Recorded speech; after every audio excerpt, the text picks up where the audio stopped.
वालेकुम dear students, I am Qasim और आज हम जो है वो केमिस्ट्री का सब्जेक्टिव पेपर जो है वो डिस्कस करेंगे। जिस तरह पहले हमने ऑब्जेक्टिव पेपर जो है वो डिस्कस किया है। तो सबसे पहला जो शॉर्ट क्वेश्चन है उसमें आपसे रिक्वायर किया गया है कि आपने रिएक्शन लिखना है डीकम्पोजिशन का of lithium nitrate, magnesium nitrate and sodium nitrate. तो याद रखना है कि लिथियम नाइट्रेट और मैग्नीशियम नाइट्रेट ये जब डीकम्पोज होते हैं तो इससे लिथियम और मैग्नीशियम ऑक्साइड बनता है, साथ में नाइट्रोजन डाइऑक्साइड बनता है और साथ में ऑक्सीजन गैस बनती है। लेकिन जब सोडियम नाइट्रेट डीकम्पोज होता है तो उसमें आपके पास सोडियम नाइट्राइट यानी NaNO2 बनता है और साथ में ऑक्सीजन बनती है। तो आपने बैलेंस्ड इक्वेशन लिखनी थी 3, आपको 3 मार्क्स मिलने थे। नेक्स्ट है difference between the functional groups. तो आपने बताना है कि एसिड, हेलाइड, इन सब के आपने फंक्शनल ग्रुप्स ड्रॉ कर लेने थे। एसिड हेलाइड जो है उसमें C++OX होता है। एसिड एमाइड में C++ONH2 होता है। ईथर्स और एस्टर्स में COC जो है ये ईथर है और C++ONONCH है। ये पहले वाला जो C है ये ज़रूरी नहीं है, तो आप यहाँ पर कुछ भी ड्रॉ कर सकते हैं। और एल्डिहाइड्स की टोन्स में आप बता सकते हैं कि C++O के साथ अगर कार्बन्स हैं तो ये कीटोन्स हैं और C++O के साथ अगर एक भी हाइड्रोजन है तो ये एल्डिहाइड है। इसके बाद है right down the electronic configuration of copper and chromium.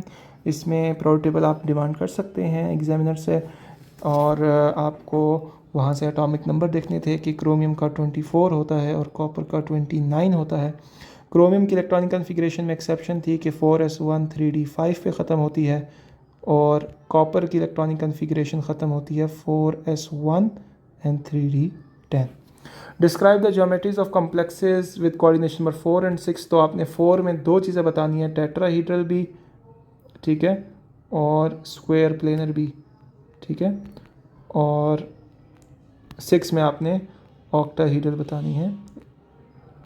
बेहतर होगा अगर कोई एग्जाम्पल कोट कर दें। और हाइब्रिडाइजेशन स्टेट भी अगर आप बता सकते हैं तो बता दें। टेट्राहीड्रल में sp3 होती है, स्क्वायर प्लेनर में dsp2 होती है और ऑक्टाहीड्रल में d2sp3 होती है। लेकिन वो अननेसेसरी है, आपने सिर्फ शेप्स बतानी है और एग्जाम्पल भी दे सकते हैं। ड्रॉ कर लें शेप्स को तो even better. State फजान्स rule and justify it by giving 2 examples. तो आपने बताना है कि जितना कैटाइन का साइज़ स्मॉल होगा उतनी उसकी चार्ज डेंसिटी ज़्यादा होगी और कोवलेंट कैरेक्टर भी ज़्यादा होगा। और इसमें आपने देख लेना है 10+2, क्योंकि ये लार्ज इन साइज़ होता है तो ये आपके पास क्या होगा, ये आयनिक कंपाउंड बनाएगा। और 10+4 या आप SnCl4 या SnCl2 की एग्जांपल भी ले सकते थे, जिसमें Sn+4 में कैटाइन का साइज़ जो है वो स्मॉल होता है, इसलिए ये कोवलेंट कंपाउंड बनाता है। नेक्स्ट है right down the reaction of acetic anhydride with.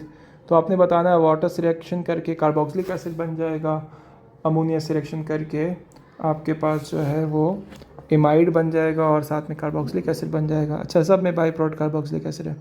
और अल्कोहल से रिएक्शन करके एस्टर और कार्बोक्सिलिक एसिड बन जाएगा। तो ये चैप्टर 20 में एसिटिक एनहाइड्राइड या डेरिवेटिव्स ऑफ कार्बोक्सिलिक एसिड्स के फर्दर रिएक्शंस हैं जो गेस्ट पेपर से आए। काफ़ी पेपर जो है वो गेस्ट पेपर के मुताबिक ही आया है। जिन लोगों ने गेस्ट पेपर से तैयार किया था, hopefully they must be happy. Justify that the restricted rotation about carbon carbon bond is 1,2-डाईमिथाइल cyclopropane is responsible for geometrical isomerism. तो बताना है कि साइक्लिक कंपाउंड होने की वजह से मूवमेंट रिस्ट्रिक्टेड होती है और अगर कोई भी मूवमेंट होगी तो वो रिंग ब्रेक हो जाएगी, इसीलिए इसमें 2 डिफरेंट आइसोमर्स जो है वो एग्जिस्ट कर सकते हैं और वो डिफरेंट कंपाउंड कहलाते हैं। How can aldehyde and ketone can be differentiated. तो इसमें आप फेलिंग सोल्यूशन भी कर सकते हैं। बेनेडिक्ट सोल्यूशन आपकी बुक में नहीं है, वो भी कर सकते हैं, पंजाब में तो है। और इसमें टॉलरेंस टेस्ट भी आप कर सकते हैं, ठीक है। Right down the mechanism of SN1 reaction. तो SN1 के 2 स्टेप होते हैं, आपने वो 2 स्टेप लिखने हैं। और write down 3 differences between addition and condensation polymerisation.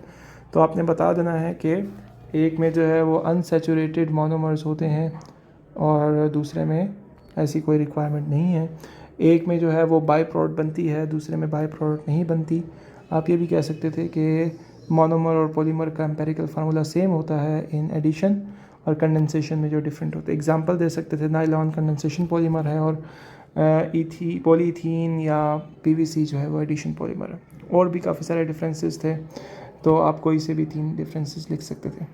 ये चैप्टर 14 से क्रोमेट डाइक्रोमेट का इक्विलिब्रियम का क्वेश्चन था, तो ये आपने लिख देना था कि किस तरह हम एसिड डालें तो क्रोमेट से डाइक्रोमेट हो जाता है और बेस डालें तो डाइक्रोमेट से दोबारा क्रोमेट हो जाता है। कलर मेंशन कर देना था, येलो से ऑरेंज और ऑरेंज से येलो। नेक्स्ट है ब्रीफली डिस्क्राइब एंजाइम इनहिबिशन और उसकी टाइप्स। तो सिर्फ रिवर्सिबल और इरिवर्सिबल नहीं लिखना था, आपने रिवर्सिबल के अंदर फर्दर टेम्परेरी और परमानेंट भी लिखना था, ठीक है। हाउ कैन, तो इस तरह से आपके पास 3 टाइप्स हो जाती हैं, 3 मार्क्स हो जाते हैं, सॉरी 3 मार्क्स ऊपर वाले के थे। तो ये है how can 1 butyne be prepared by using vicinal डाइहाइड। तो विसिनल और जेमिनल डाइहाइड की आपने क्या करनी है, डीहाइड्रोहेलोजिनेशन कर देनी है जो आपकी बुक में है, और आपने क्या कर देना है उसमें ये चीज़ ख्याल रखनी है कि 1 ब्यूटाइन की प्रेपरेशन करते हुए फ्रॉम विसिनल डाइहाइड आपने कंडीशंस वही यूज़ करनी है, सोडामाइड और लिक्विड अमोनिया, क्योंकि आप KOH यूज़ नहीं कर सकते क्योंकि इसमें rearrangement is possible. What is green house effect, give its brief description. तो ये आई गेस अंडरस्टूड है। Right down the reactions of phenol with nitric acid, इसमें नाइट्रेशन हो जाएगी, लेकिन ख्याल रखना है कि ऑर्थो पे भी नाइट्रो ऐड करना है और पैरा पे भी। सिर्फ एक रिएक्शन लिख दें काफ़ी है, अगर आप वो 2,4,6 ट्राई नाइट्रोफिनोल बनाते हैं तो वो भी एक्सेप्टेबल है, कंडीशंस अकॉर्डिंगली फिर आपने चेंज करनी है। अच्छा, यहाँ पे वैसे उन्होंने मेंशन किया हुआ है कंसनट्रेटेड, तो आपने वो 2,4,6 ट्राई नाइट्रोफिनोल वाला ही करना है। और यहाँ पे एक्वस ब्रोमीना, तो इसमें भी 2,4,6 ट्राई ब्रोमोफिनोल बनाना है। और कंसनट्रेटेड सल्फ्यूरिक एसिड है, तो यहाँ पे आपके पास क्या होगा कि सल्फोनिक एसिड ग्रुप जो है वो ऐड कर लेना है। और यहाँ पर अब आपके पास जो है वो चॉइस है, आप कोई एक प्रोडक्ट बना दें, ऑर्थो या पैरा, क्योंकि उनके टेम्परेचर जो है वो डिफरेंट थे, तो कोई भी वाले टेम्परेचर के साथ आप लिख सकते हैं। Describe the type of electronic transition that occur. तो ये रेंज तो बिल्कुल यूवी और विजिबल की रेंज है कंबाइन, और आपके पास जो है देखें इसमें लोन पेयर भी है ऑक्सीजन के पास और पाई इलेक्ट्रॉन्स भी हैं, तो इसमें हर तरह की ट्रांजिशन होगी, जैसे कि N से पाई स्टार में भी इलेक्ट्रॉन जाएंगे, पाई से पाई स्टार में भी जाएंगे। और आपके पास क्योंकि 200 तक बात की है ना, तो सिग्मा से सिग्मा स्टार नहीं जा सकता, वो आपने नहीं लिखना, क्योंकि ऑब्वियसली उसमें बिलो 200 चाहिए होता है। इसके अलावा इसमें आप लिख सकते हैं N से सिग्मा स्टार, ये भी लिख सकते हैं आप। तो ये 3 ट्रांजिशंस के बारे में आपने बताना। Right down 3 differences between E1 and E2। तो आप बता सकते हैं कि E1 में 2 स्टेप होते हैं, E2 में 1 स्टेप होता है। E1 का रेट लॉ में सिर्फ सबस्ट्रेट के ऊपर कंसंट्रेशन डिपेंड करती है, इसमें सबस्ट्रेट के साथ बेस पे भी डिपेंड करती है। एक में इसमें पोलर सॉल्वेंट होता है, इसमें नॉन पोलर होता है। इस तरह के लाइक डिफरेंसेस दिख सकते हैं। Describe the significance of functional groups.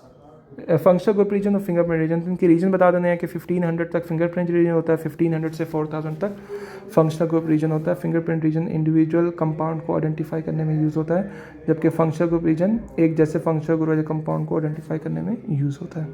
यानी कि वो तमाम कंपाउंड जिनका फंक्शनल ग्रुप सेम है, उनका फंक्शनल ग्रुप रीजन सेम होगा, लेकिन स्टिल उनका फिंगरप्रिंट रीजन जो है वो डिफरेंट होगा। एग्जाम्पल प्रोपा जो आपकी बुक में है प्रोपानन की, वो आप दे सकते थे। अच्छा, AlOH होल थ्राइस को एम्फोटिक प्रूफ करने के लिए आपने एसिड और बेस से रिएक्ट कराना है, और मैग्नीशियम हाइड्रोक्साइड को बेसिक प्रूफ करने के लिए आपने एसिड से रिएक्ट कराना है। तो 3 रिएक्शंस हो जाएंगे। Write down the reactions of Grignard reagent with acetone. तो ग्रिग-नॉट रिएजेंट जब एसीटोन से रिएक्ट करता है तो टर्शियरी अल्कोहल बनता है, ठीक है। और जब कार्बन डाइऑक्साइड से रिएक्ट करेगा तो आपके पास प्रोपानोइक एसिड बन जाएगा, CH3 CH2 COOH। तो ये आपने रिएक्शन कर लेने हैं। उसके बाद describe the anomalous trends in the ionization energy. तो एक था कि जी मैग्नीशियम की आयनाइजेशन एनर्जी ज़्यादा होती है एल्यूमिनियम से, और दूसरा था कि जी नाइट्रोजन नहीं, फास्फोरस भी कह सकते हैं आप। तो दूसरा आपने यही कहना था कि फास्फोरस की आयनाइजेशन एनर्जी ज़्यादा होती है सल्फ़र से। तो ये 2 चीज़ें आपने एक्सप्लेन करनी थी विद रीज़न के। इसमें जो है वो पार्सली फिल्ड P होता है और उसमें इलेक्ट्रॉन निकालना आसान होता है, जबकि S कम्प्लीटली फिल्ड होता है, उसको निकालना मुश्किल होता है। इसमें हाफ फिल्ड P होता है, स्टेबल होता है, और इसमें पेयर्ड इलेक्ट्रॉन रिपल्शन कॉज करते हैं, इसलिए इलेक्ट्रॉन निकालना आसान होता है। Why is acetaldehyde more reactive. तो एल्डिहाइड कीटोन से ज़्यादा रिएक्टिव क्यों होते हैं, तो आपने इंडक्टिव इफेक्ट बता देना है और स्टीरिक हिंड्रेंस बता देनी है कि R चेन ज़्यादा होने से ज़्यादा इलेक्ट्रॉन्स कार्बन को चले जाते हैं, उसका पॉजिटिव चार्ज कम हो जाता है, इसलिए वो लेस रिएक्टिव हो जाता है इन केस ऑफ एसीटोन, जबकि एसिटाल्डिहाइड में ऐसा कम होता है। और दूसरा आता है स्टीरिक हिंड्रेंस, यानी कि 2 R चेन्स जब रुकावट कॉज करती हैं तो उससे आपके पास क्या होता है कि कार्बन तक रसाई जो है वो हासिल करना मुश्किल हो जाता है, कार्बन एक्सेसिबल नहीं रहता। Write down 2 reactions in which OH bond of alcohol is broken. तो OH बॉन्ड जिसमें ब्रेक हो रहा हो, what is the reactivity order of different alcohols in these reactions. तो 1 नंबर आपका रिएक्टिविटी ऑर्डर का है और 2 नंबर आपके रिएक्शंस के हैं। तो आप इसमें OH बॉन्ड को ब्रेक करने के लिए सोडियम से रिएक्ट करवाएंगे, और एक फिशर एस्टरिफिकेशन है जिसमें आप carboxylic acid plus alcohol give you ester plus water देना है। और इसके अलावा आपने बताना है कि ऑर्डर में, क्योंकि ये OH बॉन्ड ब्रेक हो रहा है तो इसमें CH3OH सबसे ज़्यादा रिएक्टिव होगा, फिर प्राइमरी, फिर सेकेंडरी और फिर टर्शरी। ये 1 नंबर इसका था। क्लोरोफ्लोरोकार्बन्स के आपने रिएक्शंस लिखने हैं और बताना है कि किस तरह ओजोन को डिप्लीट कर रहे हैं। ये वही रिएक्शंस हैं जो आप 10th में भी पढ़ चुके हैं। Right down the chemical reactions for the following observations. Calcium when heated in air, तो इसका ऑक्सीजन के साथ भी रिएक्शन होता है, CaO बन जाता है, और नाइट्रोजन के साथ भी रिएक्शन होता है, CA3N2 बन जाता है। One of the above 2 compound react with water to form pungent gas. Ammonia जो बन जाता है CA3N2 जब पानी से रिएक्ट करता है तो उससे क्या बन जाता है, अमोनिया गैस बन जाती है, उसके बारे में बात कर रहे हैं। और कैल्शियम हाइड्रोक्साइड बन जाता है, इसको अपने बैलेंस भी कर लेना है, यहाँ पे 3 लगा के और यहाँ पे 2 लगा के। एनीवेज, तो आपके पास जो है यहाँ पे 3 आ रहा है। अच्छा, ये क्वेश्चन बहुत ही ईजी था, सेल्फ असेसमेंट से था, जो आपकी लास्ट चैप्टर की लास्ट सेल्फ असेसमेंट है या कोई क्विज़ है। इसमें आपने हर चीज़ के मैथ्स को उसकी परसेंटेज से मल्टीप्लाई करना है, दूसरे में ऐड करना है और 100 से डिवाइड करना है, यानी कि 24 multiply by 78.7 plus 25 multiply by 10.13 plus 26 multiply by 11.17 divided by 100। ठीक है, तो आपके पास क्या हो जाएगा, 24.3 समथिंग इसका आंसर आ जाएगा, AMU relative atomic mass unit. How can ethene be converted into ethanol. तो इथीन के अंदर आपने हाइड्रेशन करनी है, यानी कि वाटर डालना है सल्फ्यूरिक एसिड की मौजूदगी में, पहले सल्फोनेशन होगी फिर हाइड्रेशन होगी। और इथालीन क्लोरोहाइड्रिन, इसमें आपने हेलो हाइड्रेशन करनी है, हेलो हाइड्रेशन, तो क्लोरोहाइड्रिन बन जाएगा, जिसमें आपने क्लोरोहाइड्रिन ऐड कर लेना है, HOCl से रिएक्ट करवा देना, हाइपोहेलस एसिड से, yes, hypochlorous acid in this case.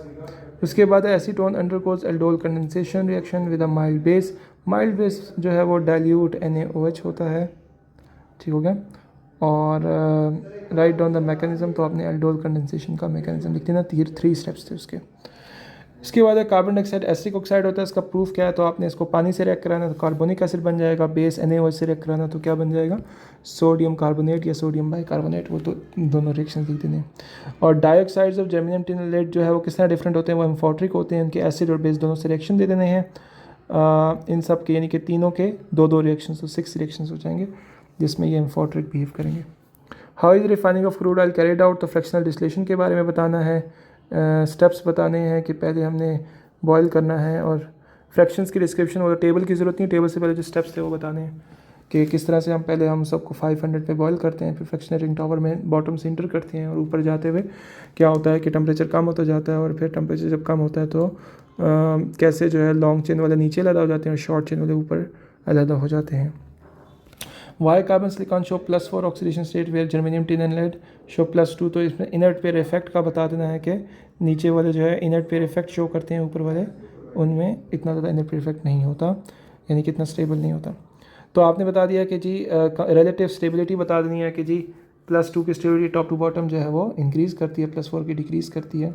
और उसी से रिलेटेड फैक्ट्स और भी बता सकते थे कि लाइक ऑक्सीडाइजिंग और रिड्यूसिंग पावर और कोल्ड एंड टोरानिक character. Explain the structure of benzene, MOT में सिग्मा और पाई फ्रेमवर्क बता देना है, और बताना है कि सब्सटीट्यूशन को इसलिए प्रेफर करते हैं क्योंकि benzene does not want to lose its stability due to double bond, जो वजह से जो कंजुगेशन होती है। एसिटाइल क्लोराइड कैसे प्रिपेयर होता है, फ्रॉम कार्बोक्सिलिक एसिड, जो आपने SOCl2 से रिएक्ट कराना है कार्बोक्सिलिक एसिड को, तो एसिटाइल क्लोराइड बन जाएगा, फिर उसको एसिटिक एसिड से रिएक्ट करेंगे तो एनहाइड्राइड, एथेनॉल से रिएक्ट करेंगे तो एस्टर, और अमोनिया से रिएक्ट करेंगे तो एमाइड बन जाएगा। डिस्क्राइब लिपिड्स, और डिफाइन कर देना है कि जो पानी में सॉल्युबल ना हो और ऑयल या नॉन पोलर सॉल्वेंट में डिज़ोल्व हो। इसेंशियल नॉन इसेंशियल बता देना है, ओमेगा 3 और ओमेगा 6 इसेंशियल होते हैं, बाकी नॉन इसेंशियल होते हैं ट्रांस फैट्स वगैरह। और राइट डाउन द, और जो मूफा होते हैं मोनो अनसैचुरेटेड फैटी एसिड्स, वो सारे नॉन इसेंशियल होते हैं। पूफा जो पॉली अनसैचुरेटेड फैटी एसिड होते हैं वो इसेंशियल होते हैं। और उसमें बता देना है कि किसकी क्या सोर्स और क्या इंपॉर्टेंस होती है, मैंने ये डिफरेंस दिखाया था आपको।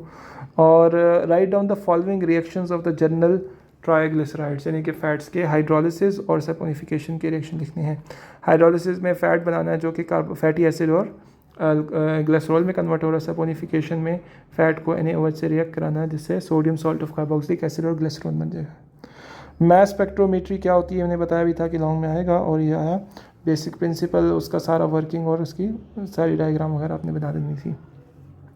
और एसिडिक स्ट्रेंथ का ऑर्डर ये भी गेस्ट पेपर मैंने दिया था, ये भी इंपॉर्टेंट था कि कार्बोक्सिलिक एसिड ज़्यादा एसिडिक होता है फिनोल से, फिनोल ज़्यादा एसिडिक होता है अल्कोहल से। पीके वैल्यू भी कार्बोक्सिलिक एसिड की 5 होती है, फिनोल की 10 होती है और अल्कोहल की 16 to 20 होती है। तो ये सारा आपने बता देना है कंजुगेट बेस की स्टेबिलिटी के टर्म्स में। तो आई होप कि आपका पेपर अच्छा हुआ होगा, और अगर थोड़ा सा एक्सपेक्टेशन से कम भी हुआ है तो आप नेक्स्ट पेपर पे इंशाल्लाह ज़्यादा मेहनत करें और उसमें आप ज़्यादा मार्क्स सिक्योर कर लें, और बजाय टेंशन लेने के, बिकॉज टाइम जो है आपके पास नहीं है। So best of luck for your next paper. Thank you very much. अल्लाह हाफिज़।